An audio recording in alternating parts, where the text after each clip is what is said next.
BRS ప్రభుత్వ కాలంలో పాఠశాల విద్యా విధానం మొత్తము అస్తవ్యస్తంగా మారింది. పర్టికులర్గా ప్రభుత్వ పాఠశాల విద్యా విధానం అనేటటువంటిది కనుచూపు మేరలో పేదవాడికి కనిపించలేదు. దానికి కారణం ఎవరు, బాధ్యత ఎవరు వహిస్తారు? మీరు అంటున్నటువంటి ఏ ఒక్క మాట కూడా వాస్తవం కాదు సార్. ఇది ముమ్మాటికి తప్పు. ఎందుకు ఈ మాట చెప్తా ఉన్నాను అంటే, విద్యారంగానికి పెద్దపీట వేసినటువంటి ప్రభుత్వం ఈ సువిశాల భారతదేశంలో ఏదైనా రాష్ట్రం ఉంది అంటే అది కేవలం తెలంగాణ రాష్ట్రమే. అది ప్రభుత్వం ఏదైనా ఉంది అని అంటే కేసీఆర్ గారి ప్రభుత్వమే.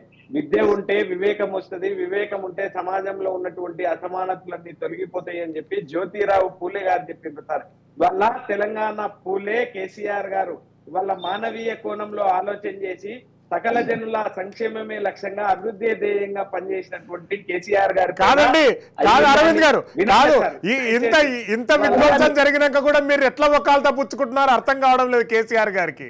ఒకాలతో ఏం లేదు సార్. వీళ్ళు జ్యోతిరావు పూలేను కూడా వాస్తవాలని నేను చెప్పేటువంటి ఎల్లన్న గారు ఎవరు వాస్తవాలు మాట్లాడుతా ఉన్నాం సార్. జరిగింది వాస్తవం. తెలంగాణ రాష్ట్రం రాకముందుకు అరవింద్ గారిని మాట్లాడివ్వండి, నెక్స్ట్ తీసుకుంటాను. అరవింద్ గారు మాట్లాడండి ప్లీజ్. సార్ 2014 కంటే ముందు అంటే విద్యా విధానం ఏ పద్ధతిలో ఉన్నది అనేటువంటి విషయాన్ని చిన్న దాంతోనే మనకు అర్థం అవుతుంది సార్. 2014 కంటే ముందు ఈ రాష్ట్రంలో అన్ని గురుకులాల్లో ఎస్సీ ఎస్టీ మైనార్టీ గురుకుల పాఠశాలల సంఖ్య 443 మాత్రమే ఉండే. 443 మాత్రమే ఉండే. తెలంగాణ రాష్ట్రం ఏర్పడ్డాక 9.5 సంవత్సరాలుగా మనం ఏర్పాటు చేసుకున్నటువంటి పాఠశాలల సంఖ్య 1775కు పోయినటువంటి పరిస్థితి ఉంది. దీంట్లో 6 లక్షల మంది సార్. దీంట్లో 6 లక్షల మంది అంటే ఇవాళ చదువుకుంటున్నటువంటి విద్యార్థులు కానివ్వండి, లేదు అనుకుంటే తల్లిదండ్రులు వాళ్ళకు ఉన్నటువంటి పరిస్థితిని అంచనా వేసుకొని వాళ్ళకు ఉంటున్నటువంటి దాన్ని ఎనాలిసిస్ చేస్తా ఉన్నారు తల్లిదండ్రులు. మీరు నమ్మరు సార్, ఇబ్రాహీంపట్నం ఇవాళ నేను ఉంటున్నటువంటి ఇబ్రాహీంపట్నంలో నల్లకంచ అనేటువంటి స్కూల్ ఉంటది. మీరు ఎప్పుడైనా మీరు గూగుల్లో కొడితే కూడా మీకు వస్తుంది. ఒక అద్భుతాన్ని ఇవాళ ఎవరెస్ట్ శిఖరం ఎక్కినటువంటి వాళ్ళు ఉన్నారు సార్. ఇవాళ రెసిడెన్షియల్ పాఠశాలకి వెళ్ళి వచ్చినటువంటి వాళ్ళు ఇవాళ ఆ స్కూల్లో సార్ 10,000 అడ్మిషన్లు మనము మా జిల్లాకు సంబంధించి 10,000 అడ్మిషన్ల కోసం మేము పెడితే 50,000 అప్లికేషన్లు వచ్చినటువంటి పరిస్థితి ఉన్నది సార్. ఒకవేళ విధ్వంసమే జరిగి ఉంటే, ఒకవేళ ఎక్కడ కూడా విద్యార్థులకు అన్ని రకాలుగా ఇయ్యకపోతే ఒక విద్యార్థి పైన 1,25,000 రూపాయలు ఒక సంవత్సరానికి మనం పెట్టి వాళ్ళ అద్భుతాన్ని సృష్టించగలిగినాం సార్. జేఈలో, ఐఐటిలో, వాళ్ళ నీట్ లో, లేదు అనుకుంటే రాష్ట్ర జాతీయ స్థాయిలో ఉన్నటువంటి దాన్ని పోటీ పరీక్షలలో కూడా వాళ్ళ పెద్ద స్థాయిలో మనం తీసుకుపోయినటువంటి నేపథ్యం మరి పెద్దలకు కనిపిస్తలేదో వినిపిస్తలేదో నాకైతే తెలియదు కానీ సార్, వాళ్ళ ఒకటి వాస్తవం సార్. వాళ్ళ పగవారికి పంచాంగం ఇస్తే పగటిలే చనిపోతాడు అనేటువంటి విషయం చెప్తారు.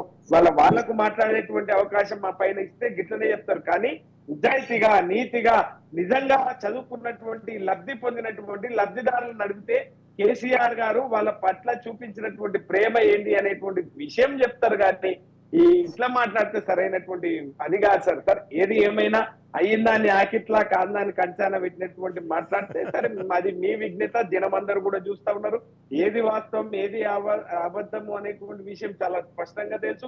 ఇప్పటికే ఈ రాష్ట్రంలో 6 లక్షల పైచిలకు మంది విద్యార్థులు చదువుకుంటున్నారు. రెసిడెన్షియల్ పాఠశాల లోపల, గురుకులాల లోపల. ఇవాళ గురుకులాలను అద్భుతం చేసినటువంటి సందర్భం ఉన్నది తెలంగాణ రాష్ట్రంలో. ఇవాళ ఏ రాష్ట్రంలో కూడా మీరు చూడండి సార్, మన పక్క రాష్ట్రంలో ఇవాళ గురుకుల పాఠశాలలో ఎవరు చదువుతారు అంటే బిలో పావర్టీ లైన్స్ ఉన్నటువంటి వాళ్ళు మాత్రమే గురుకులాలలో చదివేటువంటి పరిస్థితి ఉండే. కానీ ఇవాళ అట్లాంటిది లేకుండా ఇవాళ గొప్పగా అడ్మిషన్లు మీరు ఈ విద్యా సంవత్సరం చూసుకోకుండా సార్ గత విద్యా సంవత్సరంలో ఉన్నటువంటి సంఖ్య ఏంది చూడరు సార్, మీకు అర్థమవుతుంది. ఇవాళ అట్లాంటి పరిస్థితి ఏం లేదు. కాంగ్రెస్ ప్రభుత్వం ఏర్పడ్డాక కొత్తగా కొలువుదినటువంటి కాంగ్రెస్ ప్రభుత్వం ఏమీ చేయకుండా ఎవరిని పట్టించుకోకుండా ఇక ఏ పద్ధతిలో అది చేస్తా ఉందో కూడా చూసిండ్రు. కానీ మీరు ఈ విద్యా సంవత్సరం ఇప్పుడు జరగబోయేటువంటి జూన్ లో మీరు అడ్మిషన్ల సంఖ్య చూడండి. లాస్ట్ టైం లో జరిగినటువంటి అది చూడండి మీకే అర్థమవుతుంది అనేటువంటి విషయాన్ని నేను తెలియజేస్తా ఉన్నాను శ్రీశైలం సార్. Yes. ఒకటి వాస్తవం సార్, ఒకటి నిజం.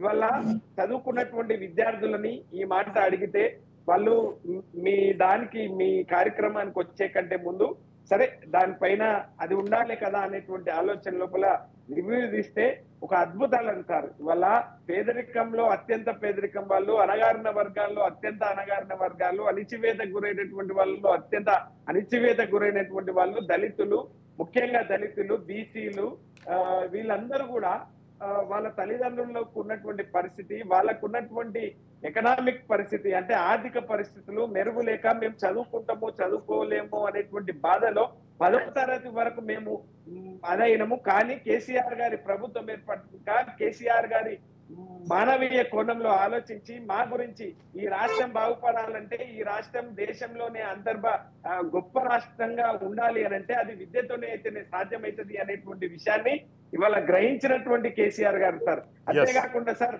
ఇవాళ నా చిట్టి చేతులు సక్కని రాతలు నేడవలేదయ్యో, నా సంకన్న మేడిత అరేరు వారు నాన్నయ్యో అనుకునేటువంటి పాటలు ఇచ్చిపెట్టి వాళ్ళ బడి అంటే విశ్వాసం, బడి అంటే నమ్మకం, బడి అంటే ఆత్మవిశ్వాసము అనేటువంటి పద్ధతిలో ఇవాళ తయారు చేసినటువంటి ప్రభుత్వం